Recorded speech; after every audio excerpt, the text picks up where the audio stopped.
What's up everybody, this is Danny, and last week I was at the Charlotte Motor Speedway checking out NASCAR for the very first time, and it was a pretty cool experience. But I wasn't initially there for the race. I was there to check out a company called Hisense because they were releasing a brand new 4K TV, and this thing had it all. Of course, it has the 3840 by 2160 4K Ultra HD panel, and this is a 50-inch TV, and it features all of the stuff in a high-end panel, like support for Netflix, Pandora, YouTube, and also features an ultra smooth motion rate and dual band Wi-Fi and HDMI 2.0. When they announced this TV, what blew me away was that this TV set is only $599. So that is insane. They are bringing the budget 4K TV to the masses with the H7 series, so this should be available today, and I'll leave some links in the description section below, or you can go to your local Walmart store and they should be in stock today.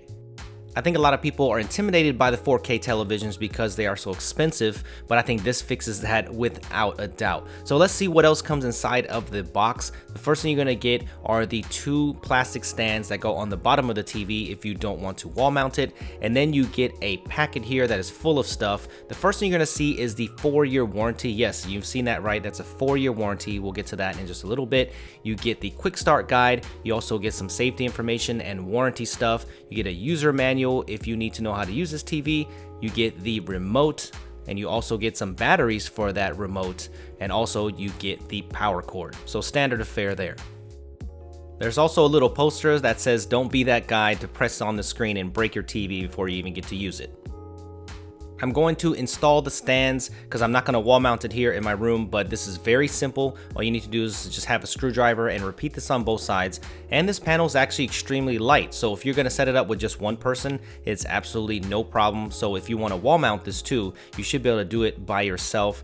The TV that this is replacing is ridiculously heavy, so I definitely appreciate the light weight of this TV. I know I look really silly here doing the sniff test, but actually it does not smell as bad as when you unwrap most TVs. It's because they've modified the manufacturing process some and got some green certifications to make it a little bit more friendly for the environment, so that's kudos to them.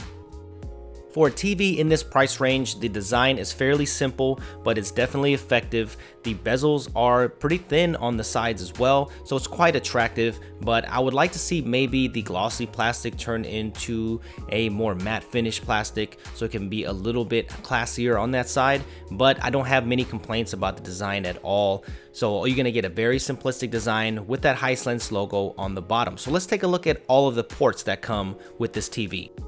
On the back, you're gonna find plenty of ports. You have your Ethernet port, you have 2 HDMI ports on the back that support HDMI 2.0, so you should be able to plug in all of your new 4K peripherals too, and then you also have your digital audio out, you have your AV in, and you also have your component in if you still use that. On the side, you're gonna see your antenna and cable. You also have 2 USB 2 ports, you have service, and you have an audio in and out. You also have 2 more HDMI that supports MHL and ARC, and then you'll see a USB 3 there, which is very nice in this class of TV. On the bottom corner, you're gonna find some button controls, and they look kind of like the old school iPod click wheel thing. But anyway, there is 2 speakers on the back, and they actually sound much better than I thought they would. That was my huge complaint about the Vizio P series, is that the speakers were terrible, but these actually sound great. So let's go ahead and turn this panel on and see what the setup process is like. The first thing you're greeted with is the logo, and then you see the Smart TV designation because you don't have to have a set-top box to enjoy Netflix or Amazon. You just go ahead and accept the terms. Now what's cool about this TV usage mode is that on home mode, you're gonna see it dim to the adjustment of the ambient light in the room because there's an ambient light sensor built in to the left-hand corner. So I thought that was neat for this class of TV. So you do have Ethernet available as well, but I'm gonna hook it up to the dual band Wi-Fi, just a lot more convenient for me. And probably a lot of others as well. All you have to do is just pick your TV input source and then you're ready to go. So the setup process is pretty easy. But one of the big things that I wanted to stress here is this 4-year warranty. I've never seen a TV manufacturer give this much warranty. It comes with a 2-year warranty, but then they're gonna extend it to 4 years. And from what they told me is that this is just a no holds barred 4-year warranty. So they will fix your TV if anything goes wrong with it within the 4 years. So that is definitely a go. The user interface is extremely simple. You can jump from your live TV to your other inputs right there. Then they have what you call video on demand. This is your Netflix, your YouTube, your Dailymotion, Vudu, and all of that other stuff right here. And then if you have your external hard drives, you can plug that in to get to your media right here. And then you also have a bunch of other apps like your social apps. You have a little game center there. You also have the weather, even a TV browser, which I'll show you later on. But you have a choice of a bunch of different other apps as well. There's no real app store, but there is a list of all apps that you can use. Well, there is an Opera app store, which is web-based, and they do have some games like this, but they're very simplistic. But we're gonna go over real gaming in just a little bit here. All of your setup and menu is there on the left-hand side, kind of superimposes whatever you're watching at the time. So you can change your picture, your audio, and all that stuff on the fly. So I had no problems with the menu system at all. And then when you go into the picture settings, this is very typical of whatever TV that you're watching. It has aspect ratio changes, contrast, color, and going to the advanced picture settings, you will see the ultra smooth motion. So when you put that on high, it goes all the way up to 480 hertz, but natively, if you turn that off, it's 120 hertz, which should be plenty for gaming, and I'll show you some demos of that later on. But you do have some noise reduction, adaptive contrast. You can change your color temperature right there on the fly with some white balance changes, and the color tuner, a lot of people will probably be interested in that. So I'm gonna be playing around with this and see if I can calibrate it some, and I'll let you know later on in an update video on what maybe the best settings that I found for this panel is. For parents, yes, there are parental controls. You have CEC and the MHL controls there, which are nice for other peripherals like the Chromecast. So in the end, I know you probably don't care about any of that. You just want to know, what does this panel actually look like? And to be honest with you, I am absolutely blown away because I was not expecting much from this panel at all. And the contrast and the colors and the brightness of this panel, I'm really impressed with, because without any kind of color calibration at all, I'm seeing the colors looking very nice on here, nice and punchy.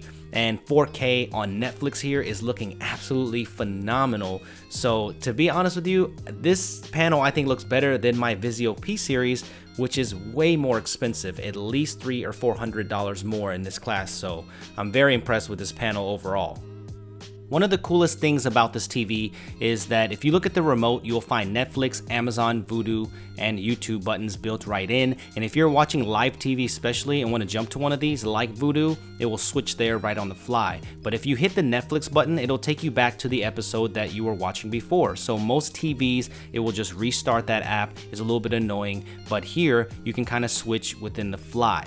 But the problem with that is that you can see a lot of those spinning wheels, and that was kind of my biggest gripe about this user interface. Even though this thing is being powered by the quad-core processor made by MediaTek, it is a little bit sluggish when it comes to the smart app side of things. So this is not the frame rate that you want to see. It's definitely not as smooth as something like the Vizio P series, and I would like to see a software update to make this a little bit faster. So I told you I was going to show you some web browsing. Like if you web browse anything that's a little bit intensive, you'll see it lags quite a bit, and it should be able to handle this with this kind of processor, but I hope they put out a software update very soon that can make this user experience a little bit better. That is not a deal breaker by any means though, because there are some great set-top boxes like Shield TV, and you have your Nexus player, and these are probably the way you're going to want to experience your TV anyway and game for very cheap. Like Dead Trigger on here looks fantastic, and I would definitely suggest you get one of these boxes. So make sure you stay tuned to the channel, for I'm going to be doing a review of the new Shield TV, which I think is probably the most exciting thing that's to come out in a long time when it comes to the Android side of things.